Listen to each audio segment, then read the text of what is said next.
Iya, Pak Bonar, dikatakan Pak Suleman Ponto, kalaupun pengeroyokan ataupun juga kecelakaan tunggal, kenapa harus diserang adalah Polsek Ciracas? Apa jangan-jangan ada sesuatu yang terjadi, tapi kita tidak tahu. Bagaimana Pak Bonar? Ya itulah yang kita sebut sebagai missing link. Ya. Apa sebetulnya yang terjadi? Nah ini memang tugas kepolisian dan TNI untuk menyelidikinya. Gitu ya. Tapi kalau melihat pola dan ini selalu berulang, berarti memang sinergisitas, soliditas antara TNI dan Polri itu baru di tingkat atas. Sementara di tingkat akar rumput, di tingkat bawah masih terjadi persaingan. Persaingan antar apa? Saya pikir tentu kita tahu banyak hal lah, ya. Terutama berkaitan dengan nafkah sehari-hari lah. Kalau kita mau jujur ya, gitu loh. Nah, yang berikutnya juga adalah lepas dari apapun yang melatar belakanginya, penyerangan terhadap markas Polsek Ciracas itu adalah perbuatan kriminal. Ya, karena itu adalah simbol dari penegakan hukum dan simbol dari tertib sosial. Karena itu siapapun pelakunya, itu perbuatan kriminal harus diadili, harus dibawa ke proses hukum. Nah, selalu kami yang dari masyarakat sipil selalu menghendaki kalau misalnya ada keterlibatan oknum TNI dalam penyerangan tersebut, harusnya adalah mereka diadili di peradilan umum, bukan di peradilan militer. Karena itu kan tidak berkaitan dengan fungsi-fungsi kedinasan atau fungsi-fungsi keprajuritan, supaya ada efek jerah dan supaya juga pertanggungjawaban dua institusi itu kepada publik. Jangan lupa loh, dua publik ini kan adalah dibiayai oleh uang rakyat. Betul. Jadi mereka harus transparan, harus accountable gitu loh. Siapapun pelakunya juga publik harus lihat. Gitu. Nah, saya bertanya kepada Pak Effendi Simbolon, bisa menjawab tidak ini sebenarnya ada missing link bahwa kalaupun penganiayaan atau juga pengeroyokan, kenapa harus diserang adalah Polsek Ciracas ini? Bagaimana Bang Effendi? Ya kita persisnya tidak tahu ya, belum tahu paling tepatnya motifnya apa, apakah hanya itu kan di lingkungan wilayah itu memang padat sekali seluruh kesatuan-kesatuan TNI Angkatan Darat, Laut, Udara, dan kepolisian ya. Mungkin sering kali juga bergesekan. Minggu lalu juga di Bogor juga bergesekan. Kemudian di Sumatera Utara, dan ini hal yang tidak bisa juga kita anggap sepele ya, tapi harus ditata. Karena sejak reformasi sebenarnya belum tuntas penataannya. Jadi seperti yang dikatakan Pak Ponto itu tadi salah. Sampai sekarang belum tuntas Pak. Kita belum ada undang-undang Kamnas mengatur kedudukan TNI dan Polri di dalam hal tugas-tugas tupoksi penegakan hukum. Ini kan juga harus dibuat tegas, jelas. Tidak boleh hanya sekedar silaturahmi Kapolri dengan Panglima TNI, Kapolri dengan Pangdam, itu sifatnya boleh-boleh saja, tapi tidak membuat ketentuan yang baku di dalam bagaimana memilah penegakan hukum dengan fungsinya, kemudian pertahanan dengan untuk membackup kesatuan kepolisian di wilayah dan seterusnya. Ini kalau kita bicara dalam sisi penataan apa yang diamanatkan reformasi, kita harus menata sampai ke ujungnya undang-undang Kamnas. Tapi kalau kita melihat case yang kemarin atau tadi dini hari itu, ya biarlah kita tunggu dari Puspom, dari Pomdam, dari kepolisian nanti case apakah itu hanya masalah-masalah pribadi yang kemudian berujung kepada kekompakan jiwa korsa yang sesat begitu misalnya, kan itu bisa saja. Tapi kalau kita hitung di belahan wilayah lain hampir terjadi. Kemarin di Bogor, kemarin hampir semua terjadi. Ini tidak bisa kita anggap sederhana.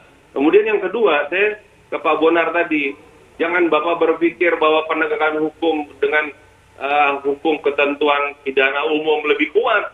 Belum tentu Pak. Apa yang diperlakukan kepada oknum TNI justru lebih berat.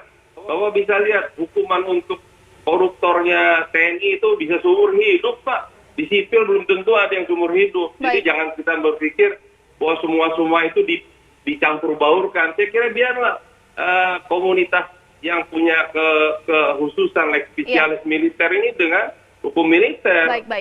Jangan disangsikan itu. Baik, sekarang saya ke Pak Suleman Ponto. Sepakat tidak apa yang dikatakan oleh bahwa masih ada sentimen antar institusi nih Pak. Jadi mau apapun masalahnya, ini pasti akan berhadapan dan bergesekan. Bentar Bu, ini kenapa kita kok sudah jadi antar institusi? Kan kasus ini belum tahu bahwa itu adalah pertengkaran antara TNI dan Polri.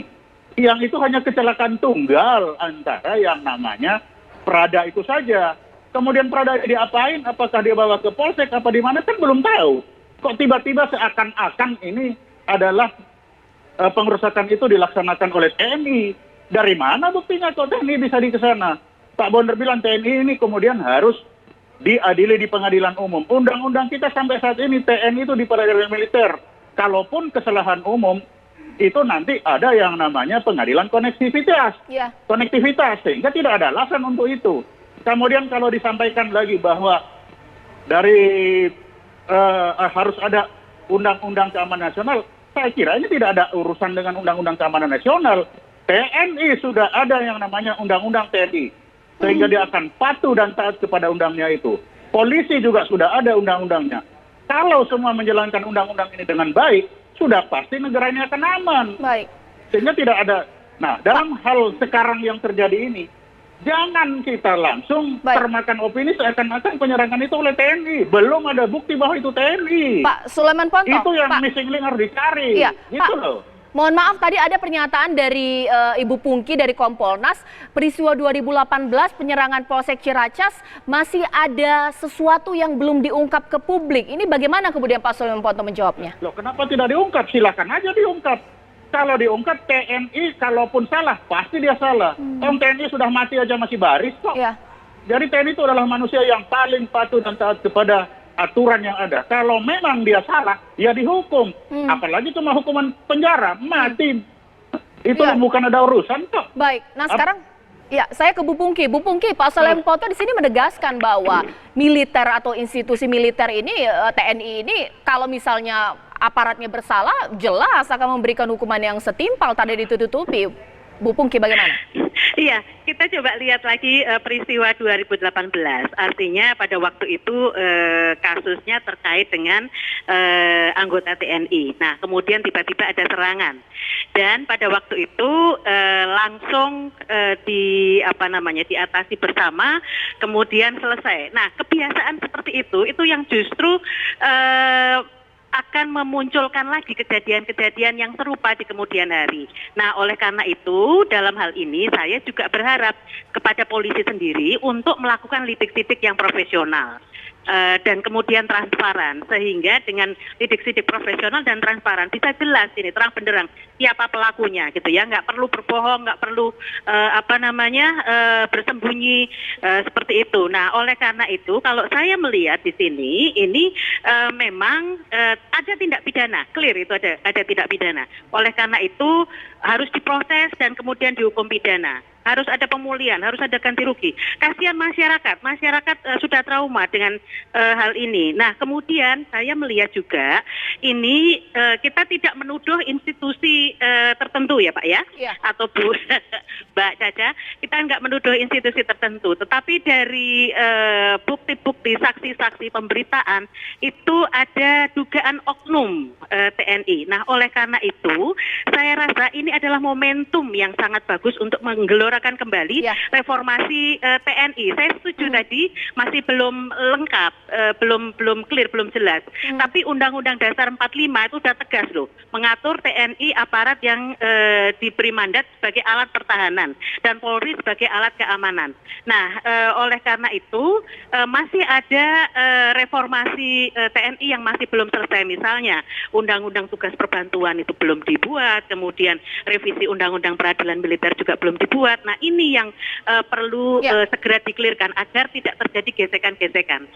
Ya, saya nanti, rasa itu, Mbak. Ya, nanti saya akan minta kepada Pak Sulaiman Ponto untuk menanggapi, bahkan juga meskipun ini persoalan sepele, tapi memang tidak dianggap sepele, karena nanti sesaat lagi saya juga akan menghadirkan, rencananya akan ada konferensi pers lanjutan untuk menjelaskan duduk perkara masalah ini dari pihak institusi TNI pemirsa. Sesaat lagi, apa kabarnya semalam?